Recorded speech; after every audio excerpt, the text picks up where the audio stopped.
नमस्कार. निवेदक विठ्ठल पवार या माझ्या यूट्यूब चॅनलमध्ये आपल्या सर्वांचं सहर्ष स्वागत करत आहे. स्पर्धा किंवा पुरस्कार वितरण सोहळ्याच्या कार्यक्रमाचं सूत्रसंचालन कसं करावं याबद्दलचं सविस्तर मार्गदर्शन या व्हिडिओमध्ये करण्यात आलेलं आहे.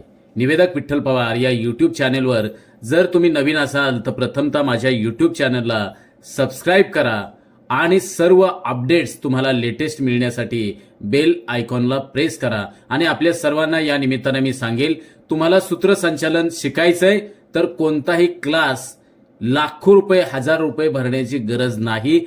फक्त आणि फक्त निवेदक विठ्ठल पवार या यूट्यूब चॅनलवरचे सर्व व्हिडिओ बारकाईनं अभ्यासा, सराव करा, निरीक्षण करा आणि त्या माध्यमातून तुम्ही सूत्रसंचालन शिकू शकता. चला तर पाहूया स्पर्धा तथा पुरस्कार वितरण सोहळ्याचं हे सूत्रसंचालन करताना प्रथमतः निवेदकानं प्रत्येक टप्प्यावर संयोजक असतील, कार्यक्रमातली ऊर्जा असेल, उत्साह असेल, प्रेक्षकांशी संवाद असेल, तो ठेवणं अतिशय महत्वाचं आहे. खाली दिलेल्या क्रमानुसार आणि विश्लेषणात्मक निवेदन स्वरूप तुम्ही स्पर्धा किंवा पुरस्कार वितरण सोहळ्याचं एक चांगल्या रीतीनं प्रभावी पद्धतीनं सूत्रसंचालन करू शकता. एक, सोहळ्याची सुरुवात, त्या प्रसंगी सूत्रसंचालन कसं करावं त्यातला असलेला सोहळ्याच्या सुरुवातीचा क्रम, तो म्हणजे प्रास्ताविक, म्हणजे कार्यक्रमाचं स्वरूप, ते एक सूत्रसंचालकानं कसं मांडावं.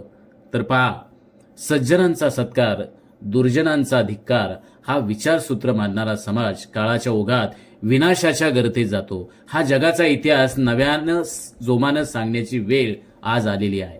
छत्रपती शिवाजी महाराज, विश्वरत्न डॉक्टर बाबासाहेब आंबेडकर, राष्ट्रपिता महात्मा गांधीजी व महात्मा फुले, पंडित नेहरू, स्वातंत्र्यवीर सावरकर, लोकमान्य टिळक, नर नारी रत्ने आणि संत ज्ञानेश्वर माऊली, जगद्गुरू संत तुकाराम महाराज, राष्ट्र संत तुकडोजी महाराज, समाज संत गाडगेबाबा, संत कबीर यासारख्या संतांची मांदियाळी आणि जन्माला घालणाऱ्या रामकृष्ण, गौतम बुद्ध, महावीरांच्या पावनभूमीत आज आकाशा एवढ्या उंचीची माणसं नाहीत, हे आपलं दुर्दैव आहे. पण म्हणून देशाच्या कानाकोपऱ्यात आपापल्या क्षमतेनं, शक्ती कुवतीनुसार सकारात्मक समाजकार्याचं व्रत हाती घेतलेल्या विविध क्षेत्रातील गुणीजनांकडे आपल्याला डोळेझाक करणं योग्य होणार नाही. आजच्या घडीला सूर्यासारखी तेजस्वी माणसे नसतीलही, पण कदाचित आजूबाजूचा अंधार नाहीसा करण्याची थोडीफार का होईना शक्ती असलेल्या पंथ्या मोठ्या प्रमाणावर आहेत.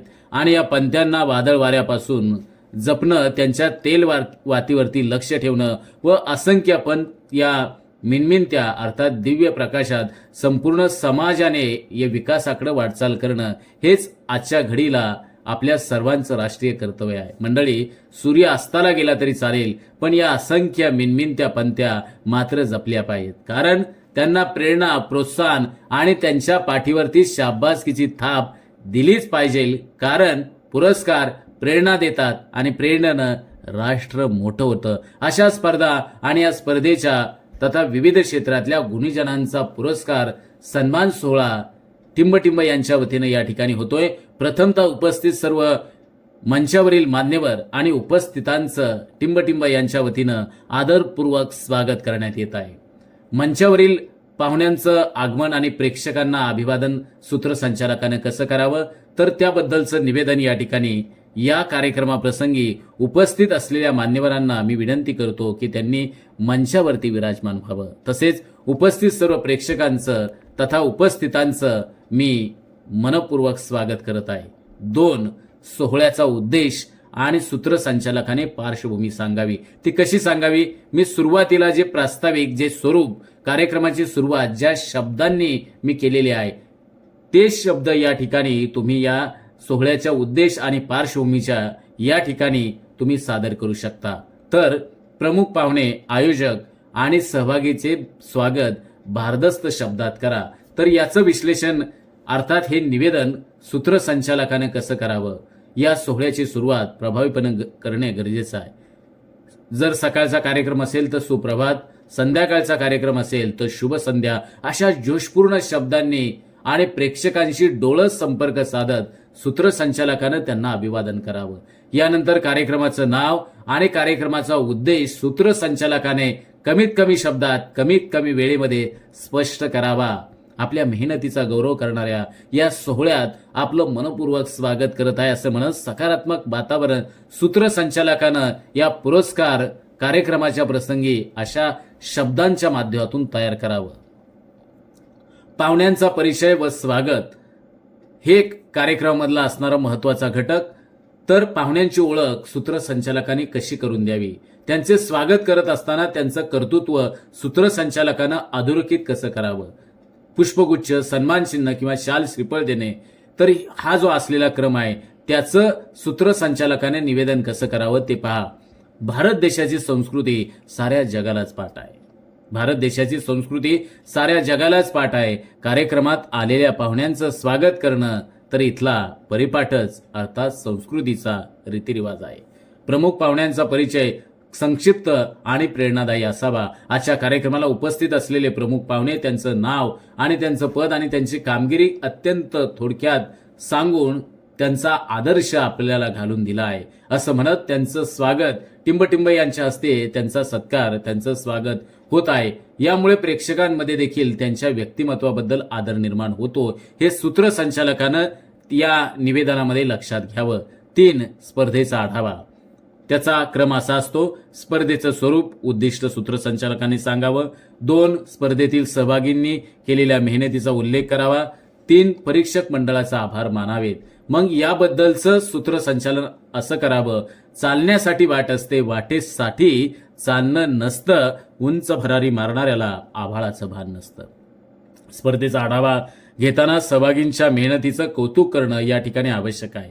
या स्पर्धेतील प्रत्येक सहभागीने आपली कला, आपली कल्पकता, आपली जिद्द, आपले परिश्रम, आपली चिकाटी या प्रसंगी दाखवून दिली आहे असं सूत्रसंचालकाने म्हणत त्यांना प्रोत्साहन या ठिकाणी द्यावं आणि परीक्षक मंडळाने घेतलेल्या कष्टांचं आभार सूत्रसंचालकाने या ठिकाणी मानायला विसरू नये. 4. पुरस्कार वितरणाकडे आपण आता जातोय. त्यामधील असलेला क्रम म्हणजे प्रत्येक गटातील विजेत्यांची घोषणा करणं, पुरस्कार देणाऱ्या पाहुण्यांचा आभार मानणं. 3. विजेत्यांचं अभिनंदन करत प्रेक्षकांकडून टाळ्यांचा कडकडाट या ठिकाणी होतो. तर याबद्दलचं निवेदन कसं करावं. माणसाचं मोठेपण हे त्याच्या वयावरून ठरवायचं नसतं, तर त्याच्या कर्तृत्वावरून ठरवायचं असतं. पुरस्कार जाहीर करत असताना नावात अडचण येणार नाही याची खात्री करा. विजेत्यांचं नाव घेताना आणि आता या गटातील विजेता म्हणजे थोडासा पॉज त्या ठिकाणी घेऊन श्री त्याचं नाव सूत्रसंचालकाने घेऊन असा अंदाज निर्माण करा. त्यांना सन्मान देताना तुमच्या यशस्वी वाटचालीसाठी हार्दिक शुभेच्छा, तुमचं मनपूर्वक अभिनंदन असं म्हणत सकारात्मक संदेश या ठिकाणी सूत्रसंचालकाने द्यावा आणि अशी चारोळी देखील या प्रसंगी आपण वापरावी. असं काम व्हावं, कामाचं नाव व्हावं, इतरांनी ते जगासमोर वारंवार गात राहावं. 5. विजेत्यांचं मनोगत आवश्यक असल्यास आता त्याचा क्रम पहा. विजेत्यांना त्यांच्या भावना व्यक्त करण्यासाठी आमंत्रित करणं. 2. त्यांच्या प्रेरणादायी शब्दांचा संक्षेप प्रेक्षकांसमोर ठेवणं. आता या प्रसंगी निवेदन कसं करावं. जितने वाले कोई अलग काम नहीं करते वे हर काम अलग ढंग से करते. विजेत्यांचं मनोगत प्रेक्षकांसाठी प्रेरणादायी ठरू शकते. तुम्ही या क्षणांचा मनापासून आनंद कसा अनुभवताय हे प्रेक्षकांसोबत निवेदकाने शेअर करा असं म्हणत त्यांना देखील सूत्रसंचालकाने प्रोत्साहित करावं. आणि शेवटी 6. आभार प्रदर्शन. त्यातील असलेला क्रम म्हणजे सर्व आयोजक, पाहुणे आणि सहभागी असलेल्या उपस्थितांचा आभार मानायचे. सोहळ्याची यशस्वी समारोप करण्यासाठी सहकार्य करणाऱ्यांचं कौतुक, त्यांचा आभार कमीत कमी शब्दामध्ये मांडायचंय. प्रेक्षकांशी संवाद साधत त्यांना धन्यवाद द्यायचंय. तर या प्रसंगी सूत्रसंचालकानं निवेदन असं करावं. आभार आपल्या सर्वांचे, कृतार्थ कार्यक्रम यशस्वीपणाचा. या सोहळ्याचं यश केवळ तुमच्या सर्वांच्या सहकार्यामुळे शक्य झालं आहे असे म्हणत प्रत्येकाचा आभार या प्रसंगी व्यक्त करा. शेवट सकारात्मक आणि उत्साहपूर्ण ठेवण्याचं काम निवेदकाने या ठिकाणी करावा. आणि शेवटी समारोप. त्याचा क्रम कार्यक्रमाचा समारोप जाहीर करणं. पुढील वर्षी पुन्हा भेटण्याचं निमंत्रण सूत्रसंचालकाने द्यावं. 3. धन्यवाद देत प्रेक्षकांना निरोप देणं. मग याबद्दलचं समारोपाचं निवेदन असं करावं. या कार्यक्रमाची आठवण प्रत्येकाच्या मनात सुंदर राहील असे सांगत प्रेक्षकांना पुन्हा भेटण्याचं आश्वासन द्या. शेवट तुमचा जोशपूर्ण आणि सूत्रसंचालकाने प्रत्येक क्षण त्या कार्यक्रमातला असणारा प्रत्येक मुद्दा आणि त्यानुसार त्याचं बोलणं हे उत्साही ठेवणं आवश्यक आहे. प्रत्येक क्षण आपल्यासाठी नाविन्यपूर्ण आणि आनंददायी ठरवू. तर याबद्दलचं निवेदन कसं असावं, माननीय प्रमुख पाहुणे, परीक्षक मंडळ आणि उपस्थित प्रेक्षक हो, आपल्या सर्वांच्या सहकार्यामुळेच आजचा कार्यक्रम अत्यंत यशस्वी झाला आहे. या सोहळ्यानं अनेक प्रतिभावंतांना व्यासपीठ दिलं, त्यांचं कौतुक देखील केलं आणि पुढील वाटचालीसाठी प्रेरणा दिली. मी आपल्या सर्वांचं मनपूर्वक आभार मानतो आणि निरोप घेतो. पुढील वर्षी पुन्हा भेटूया. धन्यवाद.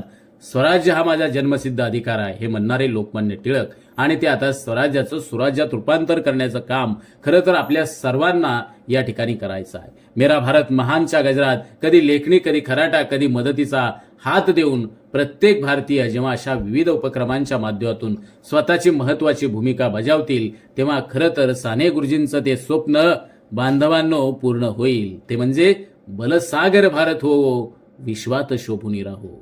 तुम्ही वरील विश्लेषणात्मक मांडणीचा उपयोग करून तुम्ही तुमच्या या पुरस्कार अर्थात सन्मान सोहळ्याच्या असणाऱ्या गौरव समारंभाच्या कार्यक्रमाचा अशा रीतीनं तुम्ही सूत्रसंचालन करू शकता. हा फक्त नमुना आहे. तुम्हाला सूत्रसंचालन शिकायचं आहे तर फक्त आणि फक्त निवेदक विठ्ठल पवार या यूट्यूब चॅनलवरचे सर्व व्हिडिओ पहा. तुम्हाला कोणत्याच क्लासेसची गरज भासणार नाही असंच या निमित्ताने मी सांगतो आणि आपल्या सर्वांची या ठिकाणी रजा घेतो. पुन्हा भेटूया पुढील नवीन भागामध्ये, नवीन व्हिडिओमध्ये. तोपर्यंत धन्यवाद. आमच्या चॅनलवर नवीन असाल तर सबस्क्राईब बटनावर क्लिक करा आणि बेल आयकॉन प्रेस करा.